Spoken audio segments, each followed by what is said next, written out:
Hello दोस्तों, अशोक लेलैंड के बारे में बात करेंगे। दोस्तों, ऑटो सेक्टर को हम बहुत ही क्लोजली देख रहे हैं। Two wheeler, three wheeler, four wheelers, personal vehicles, जहां पर आगे कमर्शियल व्हीकल्स। अब अशोक लेलैंड कमर्शियल व्हीकल्स में आते हैं, जो ट्रक्स होती हैं, जो बस होती है, वहां पर। क्योंकि ऑटो सेक्टर को हमने देखा है पिछले 3-4 सालों में परफॉर्मेंस नहीं है, चाहे वो स्टॉक में हो या फिर बिजनेस में हो। पूरे सेक्टर की मैं बात कर रहा हूं। लेकिन अब अंदाजा लगाया जा रहा है कि जो भी खराब होना था वो हो चुका है। जैसे कोविड का जो इम्पैक्ट है या फिर सेमीकंडक्टर के जो इश्यूज हैं, अब चीजें, ऐसा अंदाजा लगाया जा रहा है कि चीजें अब अच्छी होगी, स्थिर होंगी। तो अभी लेटेस्ट अप्रैल के डेटा आए हैं अशोक लेलैंड के, उसके बारे में बात करेंगे। बिजनेस नंबर्स बात करेंगे। अभी लेटेस्ट में एक रिसर्च रिपोर्ट आई है, उसको मैं शेयर करूंगा। टारगेट्स भी आपके सामने शेयर करूंगा। तो अप्रैल के महीने में जो ट्रक्स हैं, क्योंकि ये देख सकते हैं आप, medium heavy commercial vehicle, trucks और बसेस अगर आप देखें तो 2022 में अभी अप्रैल में 7073 गाड़ियां बिकी है, जो कि पिछले साल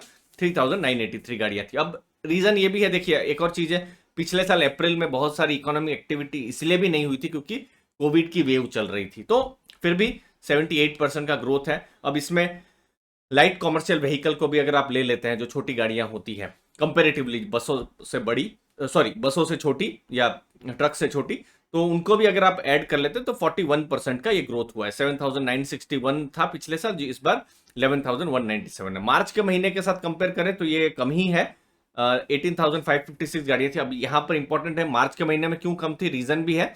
ईयर एंड था, वो सब चीजें थी। तो अभी जो भी डिटेल आ रही है, अशोक लेलैंड हो, टाटा मोटर्स हो, तो सबके कम ही आ रहे हैं। तो अप्रैल का महीना जनरली थोड़ा ऐसे कह सकते हैं, थोड़ा सा बहुत ही बिजनेस वाइज बहुत ही एक्टिव नहीं रहता है। तो ऐसा हम सोच सकते हैं। अब देखिए, नेगेटिव इंपैक्ट दोनों को पड़ा था। बसेस को पड़ा था, स्कूल बसेस नहीं चल रही थी, ऑफिसेस नहीं चल रहे थे पिछले 2 साल से कोविड के कारण। फिर ट्रक्स की भी अगर आप बात करें तो इकोनॉमिक एक्टिविटीज नहीं हो रही थी। तो ये सब चीजें हैं। अब ओवरऑल डेटा अगर आप देखेंगे तो पिछले साल मतलब एक्सपोर्ट्स को भी ऐड कर दे 8342, और इस बार 11847, तो टोटल 42% ग्रोथ हुआ है। तो ये इंपॉर्टेंट नंबर आपको, हेडलाइन नंबर जो है वो आपको देखने को मिल रहा है जब हम एक्सपोर्ट्स को भी ऐड कर देते हैं। मार्च के मुकाबले अगेन ये कम ही है, जो कि ट्रेंड बता रहा है। अब यहां पर अशोक लेलैंड के लिए इंपॉर्टेंट इवेंट जो कंसीडर करनी है, देखनी है, वो है 19 में, 19 में, थोड़ा दूर है, लेकिन उस दिन रेवेन्यू, उस दिन रिजल्ट्स आने वाले हैं अशोक लेलैंड के। अभी आप देखेंगे Q3 के जो अभी तक के लेटेस्ट नंबर्स है, 5535 करोड़ के रेवेन्यूज है और प्रॉफिट है 5.76 करोड़। और यही चीज इसको इंटरेस्टिंग बनाता है, टर्न अराउंड वाली चीज बनाता है। देखिए, अशोक लेलैंड अभी भी लॉस में है। FY21 में आप देखेंगे 411 करोड़ का लॉस था। 9 महीने जा चुके हैं, अप्रैल से दिसंबर 2022, सॉरी 2021, अप्रैल से दिसंबर, 471 करोड़ का लॉस है। तो यहां पर हमारे चैनल में बहुत सारे ऐसे भी व्यूअर्स हैं जो कॉन्सिस्टेंट डिविडेंड के स्टॉक्स देखते हैं, स्टेबल कंपनीज देखते हैं, प्रॉफिट मेकिंग कंपनीज के बारे में, और हम उनके बारे में बात करते हैं। लेकिन हम टर्न अराउंड के बारे में भी बात करते हैं। तो क्या इतने सब लॉस से क्या कंपनी प्रॉफिट में आ सकती है, और ये क्या टर्न अराउंड हो सकता है? और अगर टर्न अराउंड होता है तो कहीं ना कहीं ये लॉन्ग टर्म में शेयर प्राइस में भी रिफ्लेक्ट कर सकता है। तो ये एक इंपॉर्टेंट चीज है। लेकिन अगर आप कंजर्वेटिव इन्वेस्टर, थोड़ी एज ज्यादा है, अगर आप डिविडेंड्स को देखते हैं, कंजर्वेटिव इन्वेस्टर है, अगर आपको ज्यादा रिस्क नहीं लेना है, तो फिर अशोक लेलैंड स्टॉक शायद आपके फोकस में नहीं होना चाहिए, क्योंकि ये हाई रिस्क स्टॉक है, क्योंकि लॉस में है। और ऐसा टर्न अराउंड का अंदेशा लगाया जा रहा है, नहीं भी हो सकता है। तो इसको आप ध्यान में रखना है। लेकिन आप थोड़े हाई रिस्क इन्वेस्टर है, टर्न अराउंड स्टॉक देख रहे हैं, तो फिर ये आपके फोकस में आप इसको रख सकते हैं, क्योंकि कमर्शियल व्हीकल साइकिल में टर्न अराउंड के संकेत है। क्यों?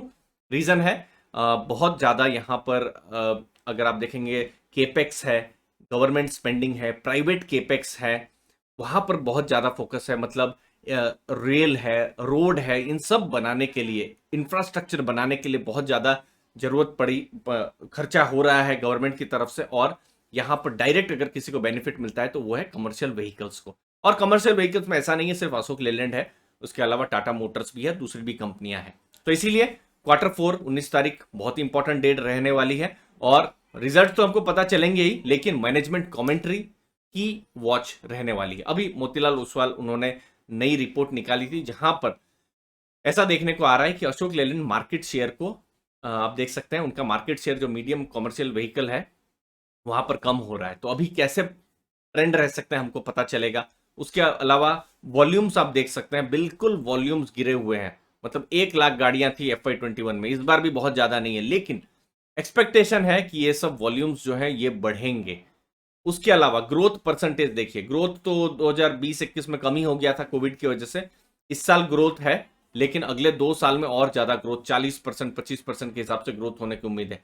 तो ये सब कुछ फ्यूचर के ट्रिगर्स हैं जो जिन्हें एक्सपेक्ट किया जा रहा है, जो जो ब्रोकरेज है उनकी तरफ से। अभी तो मार्जिन बिल्कुल ना के बराबर है, 3% के मार्जिन अभी आपको FY21-22 में देखने को मिलेंगे। ये भी अंदेशा है कि ये मार्जिन बढ़ते रहे, बट ये सब चीजें अंदेशा है, एक ब्रोकरेज की रिपोर्ट है और उन्होंने टारगेट 165 दिया है। तो इसीलिए यहां पर बिल्कुल इस ट्रेंड को देखना है कि किस हिसाब से चीजें बढ़ रही है, आगे जा रही है। रिस्क को भी आपको ध्यान में रखना है, उसको बिल्कुल नहीं भूलना है। तो ये सब चीजें हैं। बाकी इस ट्रेंड पर हमारा फोकस रहेगा अशोक लेलैंड पर, कि ये मार्केट शेयर गेन कर रही है कि नहीं, एबिटा मार्जिन गेन कर रही है या नहीं, वॉल्यूम्स गेन कर रही है कि नहीं। तो ये सब कुछ इंपॉर्टेंट नंबर्स पर हमारी नजर होगी। नंबर्स आते रहेंगे, हम आपके साथ शेयर करते रहेंगे, फंडामेंटल एनालिसिस करते रहेंगे। आपके समय के लिए बहुत बहुत धन्यवाद। थैंक यू वेरी मच दोस्तों।